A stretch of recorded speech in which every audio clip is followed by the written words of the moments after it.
ध्यान दिया जाए।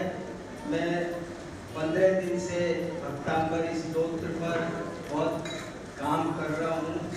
बचपन से पढ़ता जरूर आया, लेकिन और मैंने भक्तांबर स्तोत्र पर अनेक धार्मिक कार्यक्रम देखे हैं, लेकिन आज जीवन में पहली बार यूनिवर्सिटी लेवल पर भक्तांबर स्तोत्र पर सेमिनार देखा। और यूनिवर्सिटी लेवल पर है तो ये यूनिवर्सिटी लेवल का ही इस पर डिस्कशन होना चाहिए, मंदिर वाला नहीं। मंदिर के डिस्कशन में मंदिर में लोग भक्तांबर स्तोत्र को धर्म भावना से, श्रद्धा भावना से पढ़ते हैं। आज हम यहाँ पर उसे कुछ वैज्ञानिक ढंग से, साइंटिफिक वे में समझने के लिए बैठे हैं। इसलिए मैंने ये टाइटल चुना कि भक्तांबर स्तोत्र का रियली महत्व क्यों है, भक्तांबर स्तोत्र रियली क्यों महान है, उसमें क्या महानता है। और आपको सच बताऊं, आपने भक्तांबर स्तोत्र पर बहुत साहित्य पढ़ा होगा। भक्तांबर स्तोत्र की प्रशंसा में बहुत सारे लेख आपने पढ़े होंगे। मैं पिछले 15 दिनों में ऐसे भी कुछ लेख पढ़कर आया हूँ जिनमें भक्तांबर स्तोत्र की न्यूनता दिखाई गई है, उसकी कमियां भी दिखाई गई है। और हम तभी एक शोध विचार कर सकते हैं जब हम दोनों पक्षों को भली भांति देखें। हम इसकी समीक्षा तभी करें। तो मैंने इस बात पर मेरे शोध पत्र में, ये मेरा 7-8 पन्ने का शोध पत्र है, और इसमें मैंने इस बात पर थोड़ा गहराई से रिसर्च करने की कोशिश की है कि भक्तांबर स्तोत्र का सम्यक महात्म्य किसमें है। सम्यक शब्द पर मैं, जैन दर्शन में सम्यक शब्द बहुत ही इंपॉर्टेंट है। तत्वार्थ सूत्र का सूत्र सम्यक दर्शन ज्ञान चारित्राणि मोक्ष मार्ग, यदि सम्यक शब्द हटा दो तो उसकी कोई वैल्यू नहीं रह जाती। श्रद्धा ज्ञान चारित्र मोक्ष मार्ग नहीं है, सम्यक दर्शन ज्ञान चारित्र।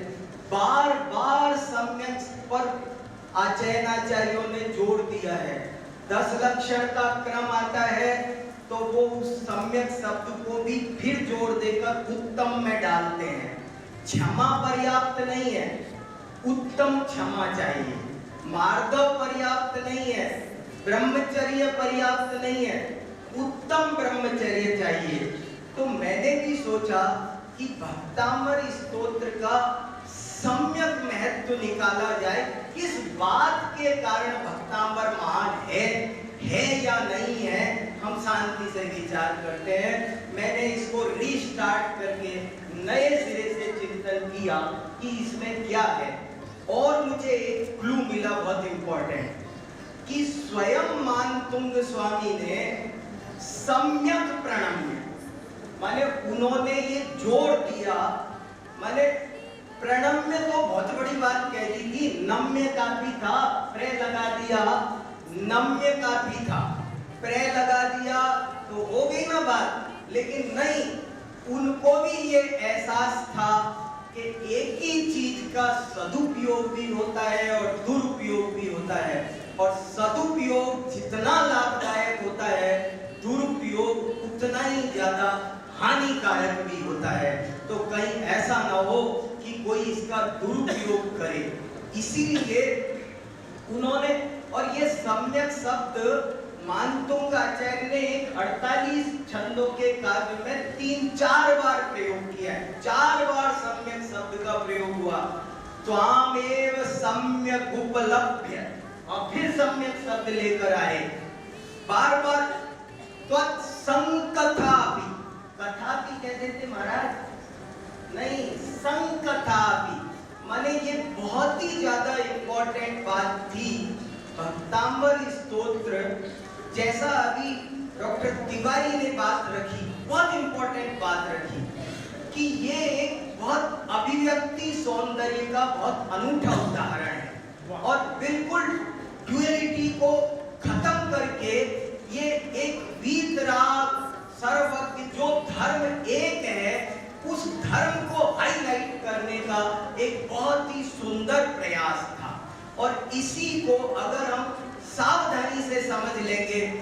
तब तो हम भक्तांबर स्तोत्र का लाभ उठा पाएंगे और वरना नहीं उठा पाएंगे।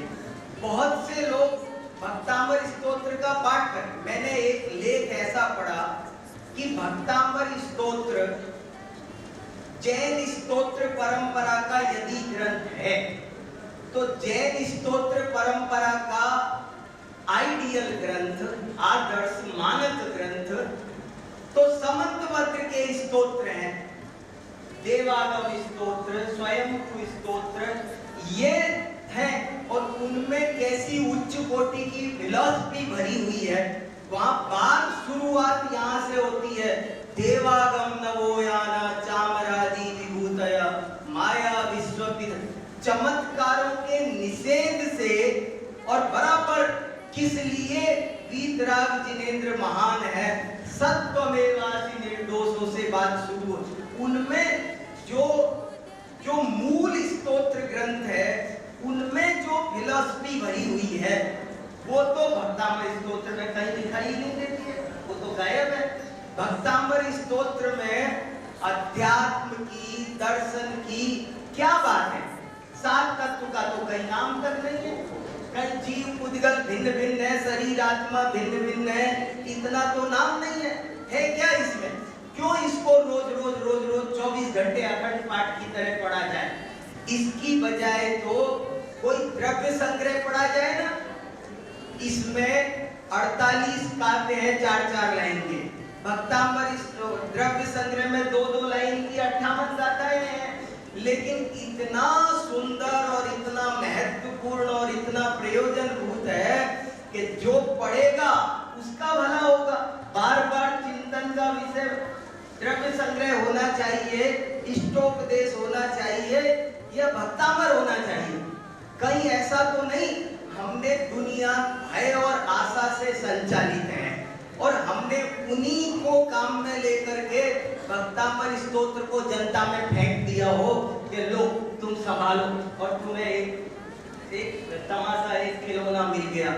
ये भक्तांबर स्तोत्र के चमत्कारों के बारे में एक विद्वान ने ये लिखा है कि मेरे लेख में रेफरेंस दिए सारे, पेज नंबर लगा कर ये लिखा है कि भक्तांबर स्तोत्र के बारे में जो चमत्कारों की बात है वो या तो बाद में परवर्ती काल में किसी अंधकार काल में या तो गढ़ी गई और या इनका कोई लाक्षणिक अर्थ है। जो लोग साहित्य शास्त्र को नहीं जानते हैं वे उनको अभिधा में ग्रहण करते हैं, जबकि वे लक्षणा है। 48 ताले टूटने वाली घटना ये 48 ताले की नहीं, ये तो कर्म की 148 प्रकृति तोड़ने वाला ग्रंथ है। और मैं भक्तांबर कार स्वयं मानतुंग के शब्दों को खोजूं तो उन्होंने 4 बार ये लिखा कि भक्तांबर का सम्यक महात्म्य इसमें है कि भव जले पतताम जनाना, भव जल से पार हो जाओ, ये भक्तांबर का महात्म्य है। आगे चल के फिर लिखते हैं तुल्या भवन्ति भवतो नमुतेन किंवा, बहुत बड़ी बात लिख दी कि वो जो आपके समान बन जाना ये भक्तांबर का महत्व है। नहीं तो आखिर में फिर लिखा कि तम मान तुंग मवसा संपैति लक्ष्मी, स्वाधीन लक्ष्मी मुक्ति लक्ष्मी की प्राप्ति, उसमें भक्तांबर का सम्यक महत्व होना चाहिए। मैं क्या कहूँ आपको, मुझे कुछ ऐसा लगता है कि जैसे कोई डायबिटिक का रोगी हो और उसे दवाई दी जा रही हो और वो नहीं लेता हो तो समझदार डॉक्टर बतासे में दवाई दे देता है। बतासा हानिकारक है लेकिन बतासे के बिना दवाई नहीं जाएगी। और यदि कोई चालाकी करके दवाई फेंक दे और पूरा बतासा खाए तो वो नुकसान कर जाएगा। भक्तांबर स्तोत्र में जो दवाई दी गई है वो दवाई हम तक पहुंचनी जरूरी है। बार बार उन्होंने पूजा, पूज्य, पूजा फल इनकी ओर संकेत किया है। भगवान वीतरागी होते हैं, रागी द्वेषी कभी भी नहीं होते हैं, ये बात क्लियर है। और ऐसा ना हो हमारे साथ में कि हम एक तरफ तो भक्तामर का अखंड पाठ करते चले जाएं और दूसरी तरफ हम रागी द्वेषी देवताओं की उपासना भी करते चले जाएं, तो हमको भक्तामर का सम्यक महात्म्य मिलने वाला नहीं है। इस तरह से भक्तामर के सम्यक महात्म्य को हमें अन्वेषण करना चाहिए। जितने भी चमत्कारों की बात आई, सोमा के हाथ में नाग हो जाता है और सास के हाथ में हार हो जाता है, ये सब लाक्षणिक प्रयोग हैं। ऐसे ही ताले टूटने नाना यहाँ, अरे भक्ति के आवेग में मानतुंग आचार्य एक कदम भी आवेग में आकर स्खलित नहीं हुए। जैन सिद्धांतों का कहीं पर भी स्खलन नहीं देखा जाता भक्ति जैसा विषय होते हुए भी। ये इस भक्तामर स्तोत्र का सम्यक महात्म्य है। जैन दर्शन की अवहेलना करके, जैन दर्शन के बुनियादी तत्व ज्ञान को नष्ट करके भक्तामर स्तोत्र के सम्यक महात्म्य को नहीं समझा जा सकता। हम थोड़ा सावधानी से भक्तामर स्तोत्र को पढ़ें, समझें। मानतुंग आचार्य ने, मैंने इस पर भी रिसर्च की कि मानतुंग आचार्य ने क्यों नहीं समंतबद्ध जैसा स्तोत्र लिखा। दरअसल भक्ति में दर्शन कहीं बाधक बनता है, कहीं बोझिल बनाता है उसे।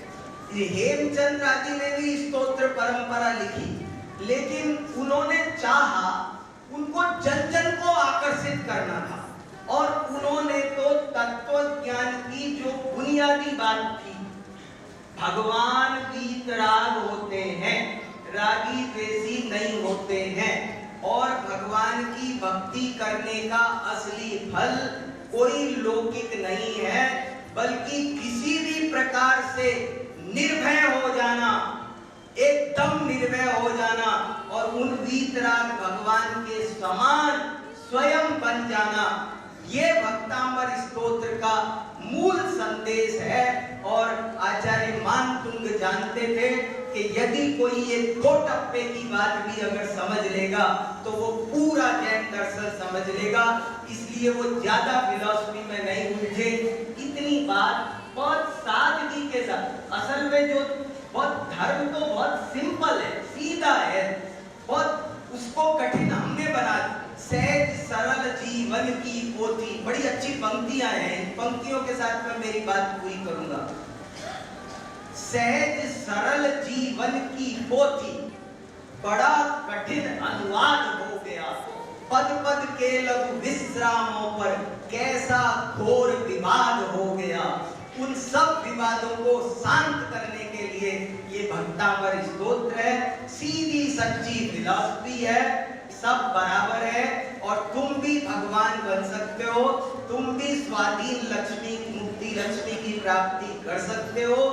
ये संदेश देने के लिए भक्तामर स्तोत्र है। जो ये समझ जाता है उसे शरीर आत्मा का भेद विज्ञान हो जाता है, सात तत्व का ज्ञान हो जाता है, रत्नत्रय की प्राप्ति हो जाती है और दुनिया के सारे भय स्वयं ही भयभीत होकर के भाग जाते हैं। यही भक्तामर का महत्व है। आपने मुझे समय दिया और शांति से सुना, इसके लिए बहुत बहुत धन्यवाद।